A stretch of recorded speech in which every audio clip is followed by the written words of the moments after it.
Hi all, Jason here, local tech experts with another build for you. This one is the ThermalTake View 170 TG ARGB. I'm building two of these, so this is the first one off the bench. I've got a little bit to say about this one, but first I'll get into some housekeeping. So I've been getting a lot of comments on the YouTube videos, which is good. I try and reply to all of them, but sometimes I can't get to them, so just be patient. I'll prioritize the subscribers first and then answer everything else. The other thing is, if you are going to ask a question, maybe watch the video first, because I do answer a lot of the questions that are being asked in the video, so be sure to watch the video before you ask a question. Alright, so thanks. So I'll get into the part breakdown and the build itself, and see you guys at the end. Thank you. See you. Bye. So I have the ThermalTake View 170 TG ARGB, not to be confused with the divider that we've got one of those sitting back there. But this is, I'm not sure if this one is new or if it's just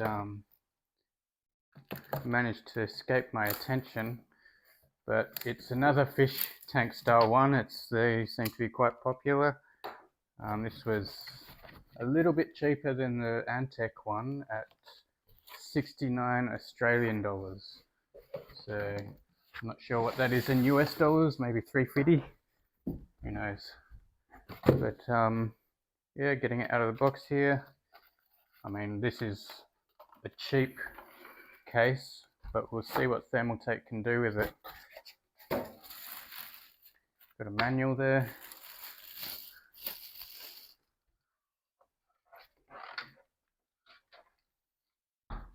Oof. I'm not expecting too much at 69, but so far it looks nice enough. So obviously two panels here, very similar to Antec CX200 one. So this looks like it just pops off with the joint. Yes, similar design, just pops out, folds out. We've got two intakes here, set as intake there. So obviously you can get a, can you get a radiator there? Possibly on the other side. So they include 3 fans. I was kind of wondering what they did with that, because I'll check on the back to see if they include a controller or not. I/O on this one, where is it? On the top. So on the Antec one it's down here, but on this one it's on the top. We've got 2 USB 3s, headphone, microphone, R, so I'm guessing that's for the LEDs, power switch. It does have top mount fan, so it looks like 360, 240 up there. You can mount 2 fans in the bottom as well if you wanted to. I'm just going to go with the stock configuration. I might add another sort of RGB bar or something like that. Let's look on the back side. Yep, pops off as well. Oh, does it? Yes. It did not feel good. That's quite thin.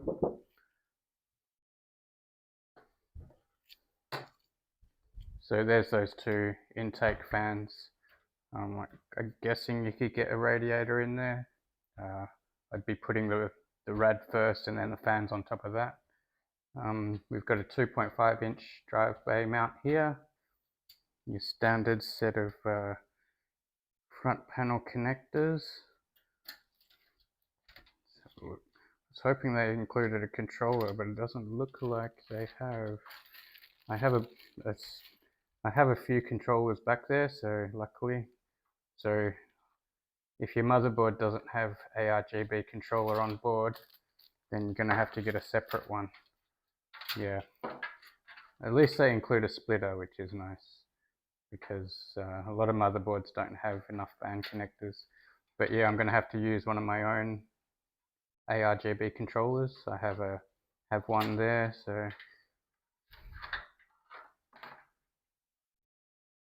so we have front panel audio USB 3, no USB-C on this one. And then we've got a hard drive bay at the bottom there, which is held in with screws from the bottom. I'll quickly undo those. It's quite buried quite deep in there. Lots of rails to move this hard drive bay around if you wanted to.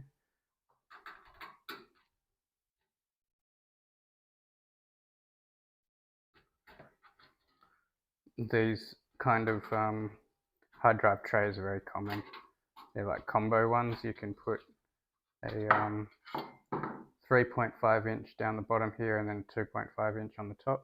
So that's what I'll be doing. Let's see if this front panel pops off. Oof, if it does, it's very stiff. Yes, it does. There we go. Cool. So it's bare bones now. So it's quite light. I can hold that on one hand quite easily. But once all the parts are in there, it's going to look quite nice. Let's have a look. What have we got here? So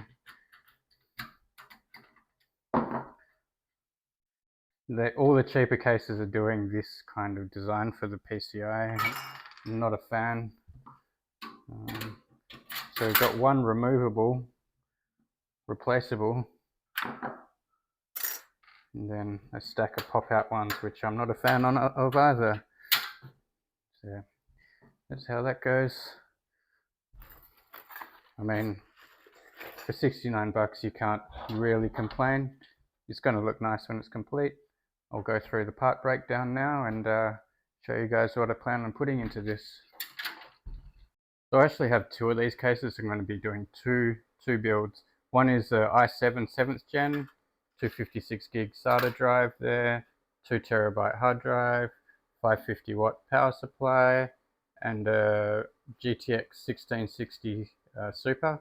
The other motherboard kit I have is a Ryzen 5 2700, very similar sort of design. So yeah, that's what I'll be doing, two of those today, so should be good. Thanks guys.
Alright, so the ThermalTake View 170.